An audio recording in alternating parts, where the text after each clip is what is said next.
पैसे और पूंजी बाजारों की इस ज्ञानवर्धक यात्रा में आपका स्वागत है।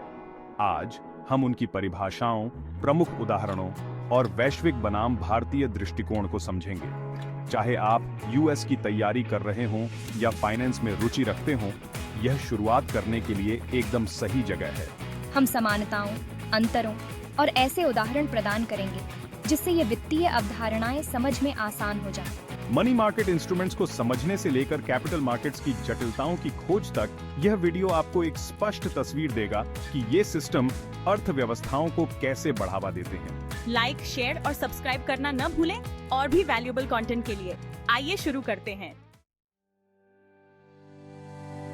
मनी मार्केट वह जगह है जहां शॉर्ट टर्म बोरोविंग और लेंडिंग होती है, आमतौर पर 1 वर्ष से कम अवधि के लिए। प्रमुख इंस्ट्रूमेंट्स में ट्रेजरी बिल्स, कमर्शियल पेपर और सर्टिफिकेट्स ऑफ डिपॉजिट शामिल हैं। भारत में reserve bank of India money market को नियंत्रित करता है। एक महत्वपूर्ण टूल कॉल मनी मार्केट है, जहां फंड्स रातों रात उधार दिए और लिए जाते हैं। ग्लोबली फेडरल रिजर्व और यूरोपियन सेंट्रल बैंक इन बाजारों को नियंत्रित करते हैं, फाइनेंशियल इंस्टीट्यूशंस के लिए लिक्विडिटी बनाए रखते हैं। क्या आप जानते हैं कि भारत में बैंक्स द्वारा शॉर्ट टर्म फंडिंग की जरूरतों को पूरा करने के लिए सर्टिफिकेट्स ऑफ डिपॉजिट का व्यापक रूप से उपयोग किया जाता है? अब कैपिटल मार्केट पर चलते हैं। यह मार्केट लॉन्ग टर्म इन्वेस्टमेंट से संबंधित है, आमतौर पर 1 वर्ष से अधिक, और इसमें स्टॉक्स, बॉन्ड्स और अन्य सिक्योरिटीज शामिल हैं।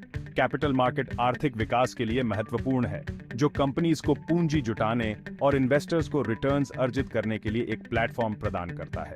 कंपनीज प्राइमरी मार्केट में फंड्स जुटाती हैं, नए स्टॉक्स या बॉन्ड्स जारी करके। ये वह जगह है जहां नई सिक्योरिटीज बनाई जाती हैं और पहली बार बेची जाती हैं। सेकेंडरी मार्केट में इन इंस्ट्रूमेंट्स का इन्वेस्टर्स के बीच कारोबार किया जाता है, लिक्विडिटी प्रदान करता है और प्राइस डिस्कवरी को सक्षम बनाता है। कैपिटल मार्केट एक्टिविटी का एक उदाहरण इन्फोसिस जैसी कंपनी होगी, जो एक्सपेंशन के लिए पैसे जुटाने के लिए आईपीओ में शेयर्स जारी कर रही है। यह प्रक्रिया कंपनीज को बढ़ने और नया करने में मदद करती है।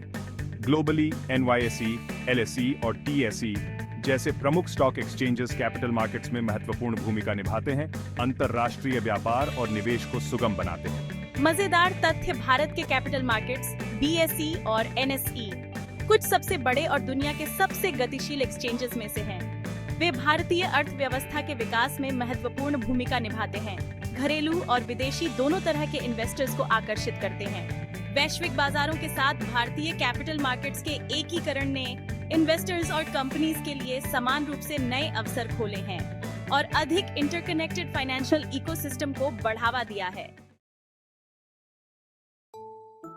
तो वे कैसे भिन्न हैं? मनी मार्केट शॉर्ट टर्म, कम जोखिम वाला है, टी बिल्स जैसे इंस्ट्रूमेंट्स के साथ, जबकि कैपिटल मार्केट स्टॉक्स और बॉन्ड्स के माध्यम से लॉन्ग टर्म अवसर प्रदान करता है। सरल शब्दों में, मनी मार्केट एक सेविंग्स अकाउंट की तरह है, सुरक्षित लेकिन सीमित रिटर्न के साथ, जबकि कैपिटल मार्केट स्टॉक इन्वेस्टमेंट्स की तरह है, जोखिम भरा लेकिन उच्च विकास क्षमता वाला। मनी मार्केट में कंपनीज तत्काल लिक्विडिटी के लिए उधार लेती हैं। कैपिटल मार्केट में वे विकास और विस्तार के लिए धन जुटाते हैं। क्या तुम्हें पता था वैश्विक कैपिटल मार्केट का अनुमानित आकार $100 ट्रिलियन से अधिक है, जबकि मनी मार्केट्स दिन प्रतिदिन की लिक्विडिटी के लिए जीवन रेखा का काम करते हैं। आइए सब टाइप्स में गोता लगाएं। मनी मार्केट में हमारे पास इंटरबैंक मार्केट जैसे सेगमेंट्स हैं और कॉल मनी मार्केट, जहां बैंक्स एक दूसरे को कम अवधि के लिए उधार देते हैं। कैपिटल मार्केट को प्राइमरी और सेकेंडरी मार्केट्स में बांटा गया है। प्राइमरी मार्केट में सिक्योरिटीज की इनिशियल ऑफरिंग शामिल है, जबकि सेकेंडरी मार्केट वह जगह है जहां इन्वेस्टर्स उन सिक्योरिटीज को खरीदते और बेचते हैं। प्राइमरी मार्केट का एक उदाहरण गवर्नमेंट होगा, जो इंफ्रास्ट्रक्चर प्रोजेक्ट्स के लिए बॉन्ड्स जारी कर रहा है, जबकि सेकेंडरी मार्केट में इन बॉन्ड्स का कारोबार इन्वेस्टर्स के बीच होता है। भारत के कैपिटल मार्केट्स विकसित हुए हैं कॉर्पोरेट बॉन्ड्स जैसे इंस्ट्रूमेंट्स के साथ, और म्यूनिसिपल बॉन्ड्स कंपनीज और गवर्नमेंट्स दोनों के लिए पूंजी जुटाने के लोकप्रिय तरीके हैं। इसे वैश्विक स्तर पर देखें तो अमेरिकी कैपिटल मार्केट सबसे बड़े हैं, जबकि जर्मनी और जापान जैसे देश वैश्विक बॉन्ड मार्केट्स में महत्वपूर्ण भूमिका निभाते हैं। मनी मार्केट में फेडरल रिजर्व और यूरोपियन सेंट्रल बैंक जैसे केंद्रीय बैंक यह सुनिश्चित करते हैं कि जरूरत पड़ने पर बैंक शॉर्ट टर्म फंड्स तक पहुंच बना सकें। लंदन स्टॉक एक्सचेंज और हांगकांग स्टॉक एक्सचेंज भी वैश्विक कैपिटल मार्केट में प्रमुख केंद्र हैं, जो अंतर्राष्ट्रीय निवेश को आकर्षित करते हैं। क्या तुम्हें पता था अकेले अमेरिकी कैपिटल मार्केट दुनिया की वित्तीय संपत्तियों का लगभग 40% है, जो इसे एक प्रमुख खिलाड़ी बनाता है।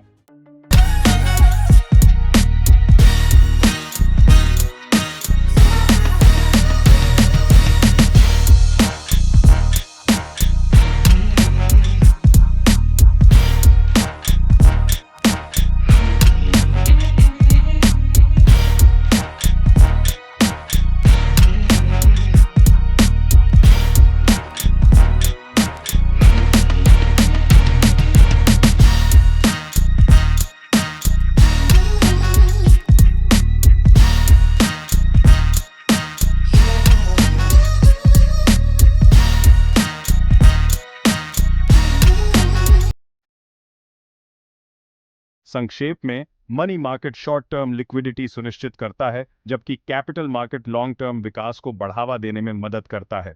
वैश्विक और भारतीय वित्तीय परिदृश्यों को नेविगेट करने के लिए इन दो स्तंभों को समझना आवश्यक है। आरबीआई से एससीबीआई तक, ये मार्केट्स भारत और दुनिया भर में आर्थिक गतिविधि की रीढ़ हैं। अगर आपको ये वीडियो उपयोगी लगा हो तो अधिक इंफॉर्मेटिव कंटेंट के लिए लाइक, शेयर और सब्सक्राइब करना न भूलें। इस अध्याय में हम मनी मार्केट की जटिलताओं में गहराई से उतरेंगे, इसके विभिन्न इंस्ट्रूमेंट्स और वैश्विक वित्तीय प्रणाली में उनके महत्व की पड़ताल करेंगे। हम मनी मार्केट में स्थिरता बनाए रखने में सेंट्रल बैंक्स और रेगुलेटरी बॉडीज की भूमिका पर भी नजर डालेंगे। सबसे पहले आइए उन विभिन्न इंस्ट्रूमेंट्स का पता लगाएं जो मनी मार्केट का गठन करते हैं। Treasury bills, commercial papers, certificates of deposit और रीपर्चेस एग्रीमेंट्स इस मार्केट में कारोबार किए जाने वाले कुछ प्रमुख इंस्ट्रूमेंट्स हैं। इनमें से प्रत्येक इंस्ट्रूमेंट एक अद्वितीय उद्देश्य को पूरा करता है, शॉर्ट टर्म फंडिंग प्रदान करने से लेकर सुरक्षित निवेश विकल्प प्रदान करने तक। उदाहरण के लिए, ट्रेजरी बिल्स गवर्नमेंट द्वारा जारी की गई सिक्योरिटीज हैं जो कम जोखिम वाला निवेश विकल्प प्रदान करती है, जबकि कमर्शियल पेपर्स कॉरपोरेशंस द्वारा शॉर्ट टर्म फंडिंग आवश्यकताओं को पूरा करने के लिए जारी किए जाते हैं। दूसरी ओर, सर्टिफिकेट्स ऑफ डिपॉजिट बैंक्स द्वारा प्रस्तावित सावधि जमाएं हैं जो नियमित बचत खातों की तुलना में अधिक ब्याज दर प्रदान करती है। अब सेंट्रल बैंक्स और रेगुलेटरी बॉडीज की महत्वपूर्ण भूमिका पर चर्चा करते हैं। संयुक्त राज्य अमेरिका में फेडरल रिजर्व या रिजर्व बैंक ऑफ इंडिया जैसे सेंट्रल बैंक्स मनी मार्केट को विनियमित करने में महत्वपूर्ण भूमिका निभाते हैं। वे मुद्रास्फीति को नियंत्रित करने, ब्याज दरों का प्रबंधन करने और वित्तीय प्रणाली में लिक्विडिटी सुनिश्चित करने के लिए मौद्रिक नीतियां लागू करते हैं। भारत में एससीबीआई जैसे रेगुलेटरी बॉडीज यह सुनिश्चित करते हैं कि मार्केट सुचारू रूप से और पारदर्शी तरीके से काम करे, इन्वेस्टर्स के हितों की रक्षा करे और मार्केट की इंटेग्रिटी बनाए रखे। इन इंस्ट्रूमेंट्स और रेगुलेटरी बॉडीज की भूमिका को समझने से हमें वैश्विक वित्तीय प्रणाली में मनी मार्केट की जटिलताओं और महत्व को समझने में मदद मिलती है। यह इंस्ट्रूमेंट्स और रेगुलेशंस का यह जटिल जाल है जो दुनिया भर में अर्थव्यवस्थाओं के सुचारू संचालन को सुनिश्चित करता है। बने रहें क्योंकि हम आपको वित्तीय दुनिया में और अधिक अंतर्दृष्टि प्रदान करते रहेंगे। अगर आपको यह डीप डाइव जानकारीपूर्ण लगा तो अधिक कंटेंट के लिए लाइक, शेयर और सब्सक्राइब करना न भूलें, जो आपको वित्त की दुनिया को नेविगेट करने में मदद करता है। कैपिटल मार्केट की हमारी गहन खोज में आपका स्वागत है। हम सिक्योरिटीज, स्टॉक एक्सचेंजेस और मार्केट ट्रेंड्स के बारे में जानेंगे। प्राइमरी मार्केट में आईपीओज जैसी नई सिक्योरिटीज जारी की जाती है। सेकेंडरी मार्केट मौजूदा सिक्योरिटीज का व्यापार करता है, लिक्विडिटी प्रदान करता है। एनवाईएसई और एनएसई जैसे स्टॉक एक्सचेंजेस मार्केट के केंद्र हैं। वे पारदर्शिता, दक्षता और उचित मूल्य निर्धारण सुनिश्चित करते हैं। मार्केट ट्रेंड्स निवेश रणनीतियों को प्रभावित करते हैं। निवेशक शिक्षा और सुरक्षा महत्वपूर्ण है। एसईसी और एसईबी जैसे रेगुलेटरी बॉडीज निवेशकों की सुरक्षा करते हैं। हमारे साथ जुड़ने के लिए धन्यवाद। लाइक करें, शेयर करें और अधिक के लिए सब्सक्राइब करें। वैश्विक दृष्टिकोण से मनी मार्केट और कैपिटल मार्केट के हमारे तुलनात्मक विश्लेषण में आपका स्वागत है। हम वित्तीय प्रणाली के इन दो आवश्यक घटकों के बीच महत्वपूर्ण अंतरों और समानताओं पर प्रकाश डालेंगे। Money market short term debt instrument से संबंधित है, जबकि capital market long term securities को संभालता है। मनी मार्केट लिक्विडिटी और स्थिरता बनाए रखने के लिए महत्वपूर्ण है। कैपिटल मार्केट आर्थिक विकास और प्रगति के लिए अभिन्न है। स्टॉक एक्सचेंजेस सिक्योरिटीज के व्यापार को सुगम बनाते हैं, जिससे कंपनीज को इन्वेस्टर्स तक पहुंचने के लिए एक प्लेटफॉर्म मिलता है। अपने मतभेदों के बावजूद दोनों मार्केट्स आपस में जुड़े हुए हैं। इस तुलनात्मक विश्लेषण में हमारे साथ जुड़ने के लिए धन्यवाद। अगर आपको यह अध्याय व्यावहारिक लगा तो कृपया लाइक करें, शेयर करें और सब्सक्राइब करें। भारतीय वित्तीय बाजारों में हमारे डीप डाइव में आपका स्वागत है। भारत में मनी मार्केट और कैपिटल मार्केट पर ध्यान केंद्रित करते हुए एसईबीआई और आरबीआई जैसे नियामक निकाय मार्केट की स्थिरता और निवेशक सुरक्षा में महत्वपूर्ण भूमिका निभाते हैं। मनी मार्केट में ट्रेजरी बिल्स, कमर्शियल पेपर्स और सर्टिफिकेट्स ऑफ डिपॉजिट जैसे इंस्ट्रूमेंट्स शामिल हैं। कैपिटल मार्केट में बॉम्बे स्टॉक एक्सचेंज (बीएसई) और नेशनल स्टॉक एक्सचेंज (एनएसई) जैसे स्टॉक एक्सचेंजेस हैं। एसईबी पारदर्शिता और निवेशक सुरक्षा सुनिश्चित करते हुए कैपिटल मार्केट को नियंत्रित करता है। प्रधानमंत्री जन धन योजना जैसी पहल का उद्देश्य मनी और कैपिटल मार्केट्स के आधार को व्यापक बनाना है। भारतीय वित्तीय बाजारों की इस खोज में हमारे साथ जुड़ने के लिए धन्यवाद। अगर आपको यह अध्याय जानकारीपूर्ण लगा तो वैश्विक वित्त और निवेश में अधिक जानकारी के लिए कृपया हमारे चैनल को लाइक करें, शेयर करें और सब्सक्राइब करें। वैश्विक वित्तीय बाजारों में प्रमुख ट्रेंड और विकास पर इस अध्याय में आपका स्वागत है। पिछले एक दशक में तकनीकी प्रगति और नियामक परिवर्तनों ने परिदृश्य को बदल दिया है। डिजिटल प्लेटफॉर्म्स लिक्विडिटी बढ़ाते हैं और लागत कम करते हैं। ब्लॉकचेन अधिक पारदर्शिता सुनिश्चित करता है। AI द्वारा संचालित एनालिटिक्स व्यापार में क्रांति लाते हैं। 2008 के बाद के नियमों का उद्देश्य प्रणालीगत जोखिमों को कम करना है। ESG मानदंड निवेश निर्णयों में महत्वपूर्ण है।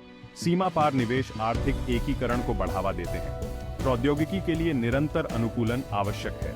रणनीतिक निर्णय लेने के लिए सूचित रहें। अधिक जानकारी के लिए लाइक करें, शेयर करें और सब्सक्राइब करें। वित्तीय बाजारों पर हमारी व्यापक मार्गदर्शिका के अंतिम अध्याय में आपका स्वागत है। हम संभावित अवसरों और चुनौतियों पर प्रकाश डालते हुए मनी मार्केट और कैपिटल मार्केट के भविष्य के दृष्टिकोण पर चर्चा करेंगे। डिजिटल करेंसीज और ब्लॉकचेन तकनीक विकसित हो रही है। Central bank digital currency CBDC की खोज कर रहे हैं। फिनटेक नवाचार पारंपरिक वित्तीय सेवाओं को बाधित करेंगे। AI और बिग डेटा जोखिम मूल्यांकन और पोर्टफोलियो प्रबंधन को बढ़ाएंगे। ESG कारकों द्वारा संचालित सतत निवेश अधिक निवेश को आकर्षित करेगा। परिसंपत्ति वर्गों और भौगोलिक क्षेत्रों में विविधीकरण मार्केट में उतार चढ़ाव को कम कर सकता है। सूचित रहें, प्रौद्योगिकी का लाभ उठाएं, ESG मानदंडों को शामिल करें, विविधता लाएं और सलाहकारों से सलाह लें। हमारे साथ जुड़ने के लिए धन्यवाद। वैश्विक वित्त और निवेश में अधिक जानकारी के लिए लाइक करें, शेयर करें और सब्सक्राइब करें।